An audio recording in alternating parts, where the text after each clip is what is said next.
नितिन गडकरी को जब बीते 2-3 हफ्तों पहले संसदीय बोर्ड और केंद्रीय चुनाव समिति से बाहर का रास्ता दिखाया गया था, तो ऐसा लग रहा था कि नितिन गडकरी इस मामले में कुछ भी बोलते नजर नहीं आएंगे और पार्टी हाईकमान के खिलाफ कोई भी बयानबाजी नहीं करेंगे। लेकिन नितिन गडकरी अपने चर्चाओं की वजह से ही लगातार राजनीति में बने रहते हैं और उनके कई ऐसे बयान हैं जिस तरीके से ये देखें कि उन्होंने कहा कि कांग्रेस पार्टी को लोकतंत्र में विपक्ष के रूप में मजबूत होना चाहिए। इसके बाद भी बड़ी चर्चा वो सियासी गलियारों में छिड़ गई थी।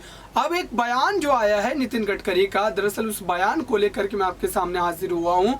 नितिन गडकरी ने नागपुर के एक सभा में ये कहा है कि किसी भी इंसान को किसी का इस्तेमाल करके उसे फेंकना नहीं चाहिए। और इस बयान के बाद जो उन्होंने नागपुर के एक सभा में ये बयान दिया है, इस बयान के बाद ये कयास आराई की जा रही है कि दरअसल उनका निशाना वो बीजेपी हाईकमान की तरफ था, क्योंकि बीजेपी को जिस तरीके से उन्होंने सींचा है, बीजेपी के लिए जिस तरीके से उन्होंने काम किया, राष्ट्रीय अध्यक्ष भी रहे हैं वो बीजेपी के, और लगातार कई दशकों से वो बीजेपी से जुड़े हुए और सीनियर लीडरों में उनका नाम शुमार किया जाता है। ऐसे में केंद्रीय चुनाव समिति और संसदीय बोर्ड से अलग किए जाने के बाद नितिन गडकरी का दर्द वो छलका है और नितिन गडकरी के इस बयान के कई सियासी मायने वो निकाले जा रहे हैं। दरअसल उन्होंने कहा कि चाहे समय बुरा हो या अच्छा हो, आपने जिसका एक बार हाथ थाम लिया उसका हाथ आपको थामे रखना है।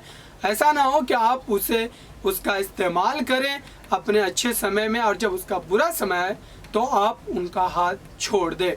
ये बयान बड़ा बयान है और इस बयान के बाद कई विपक्षी नेता वो भी हमलावर हो गए हैं बीजेपी पर और ये आरोप लगाया जा रहा है कि दरअसल नितिन गडकरी को जब तक बीजेपी इस्तेमाल करना चाह रही थी तब तक की, और जब उनकी ज़रूरत ख़त्म हुई तब उन्हें केंद्रीय चुनाव समिति और संसदीय बोर्ड से बाहर का रास्ता दिखा दिया।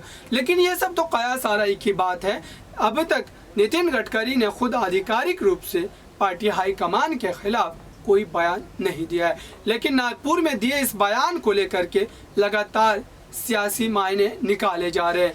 हो भी सकता है कि इस बड़े फैसले के बाद जो कि नितिन गडकरी के लिए लिया गया है बीजेपी के द्वारा, इसके बाद नितिन गडकरी को इसका अफसोस भी हो और इस फैसले के बाद उनको एक तरीके से इस बात का गम भी हो कि दरअसल उस नेता को, ऐसे नेता को जो भारतीय जनता पार्टी के लिए इतना कुछ करता नजर आया, मोदी कैबिनेट के सबसे बेहतरीन परफॉर्मेंस वाले मंत्रियों में जिनका नाम शुमार किया जाता है, दरअसल उस मंत्री को किस रणनीति के तहत बीजेपी ने केंद्रीय चुनाव समिति और संसदीय बोर्ड से बाहर का रास्ता दिखाया।